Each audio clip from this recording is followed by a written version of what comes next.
Quelle est la différence entre la mairie, la préfecture, la région, le département? Si vous vous êtes déjà posé cette question, c'est très bien. Et si vous n'avez pas eu les réponses, c'est normal.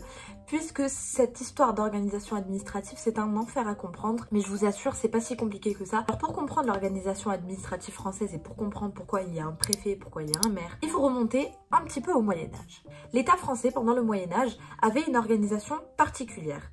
Certes, il y avait un roi, mais il y avait aussi des seigneurs. Les seigneurs avaient beaucoup de pouvoir, voire beaucoup plus de pouvoir que le roi en lui-même. Il y avait un roi Louis XI, Louis XII, Louis XIII, je sais plus trop combien de Louis il y a eu. Les seigneurs avaient la capacité de lever l'impôt, de lever l'armée, d'administrer le territoire, de mener la politique qu'ils voulaient. Ce qui fait que entre l'Aquitaine et la Normandie, le territoire n'était pas du tout administré de la même manière, on ne parlait pas les mêmes langues, on ne levait pas l'impôt de la même manière, le système métrique était différent, donc on ne mesurait même pas de la même manière.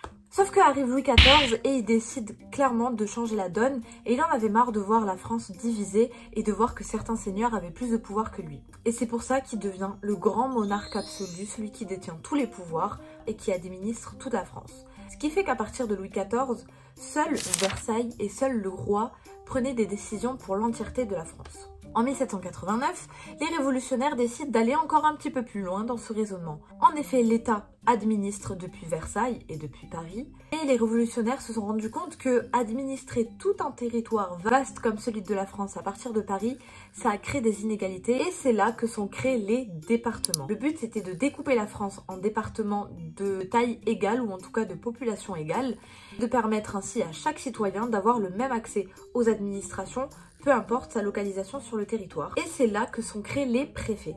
Un préfet, c'est une personne qui est choisie et nommée par l'État, qui représente l'État et qui est envoyée dans le territoire pour décliner les décisions menées de Paris sur le territoire. Donc en gros, c'est l'État qui se rapproche des territoires. Mais si l'État s'est rapproché des territoires, pourquoi on a des mairies, des régions, des départements? Eh bien, tout simplement parce qu'à partir de 1980, la France a réadopté un système un petit peu hybride. L'État ne pouvait pas tout contrôler et l'État ne pouvait pas tout administrer. Comment administrer depuis Paris un territoire vaste comme la France en comptant en plus les Outre-mer? Bien petit à petit, la France a décidé de déléguer du pouvoir au pouvoir local, c'est-à-dire aux collectivités locales.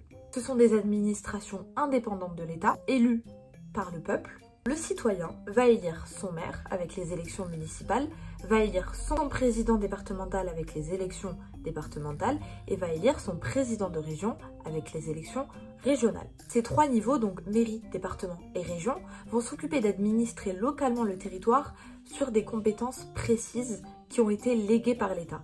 Et c'est pour ça que l'État garde du pouvoir, parce que c'est lui qui décide quelles compétences donner à quel échelon. La région, en tant que collectivité territoriale, s'occupe du développement économique de la région et des transports. Le conseil départemental, lui, sera l'administration du social, l'administration qui s'occupe des personnes en situation de handicap, de l'aide sociale à l'enfance, des collèges. Et ensuite, les mairies, donc les communes, elles s'occupent de l'aspect quotidien, elles s'occupent de l'état civil avec les mariages, les décès et les naissances, aussi de l'urbanisme avec les permis de construire. Cette organisation est hybride. En fait, ce n'est pas parce qu'il y a un président de région, un président de conseil départemental, un maire, que l'État n'a pas son mot à dire. Chaque budget qui est voté par la mairie, chaque décision qui est prise par les administrations locales sont vérifiées par le préfet et par les services de la préfecture pour s'assurer que les collectivités territoriales administrent librement leur territoire, mais dans le cadre de la loi. En gros, l'État garde ses missions de sécurité, de monnaie et toutes les compétences qui ont été déléguées aux collectivités territoriales restent sous le contrôle de l'État et l'État s'assure qu'il demeure une uniformité dans toute la France entre les régions, entre les départements et entre les mairies. Voilà, j'espère que cette vidéo vous aura plu. Bisous.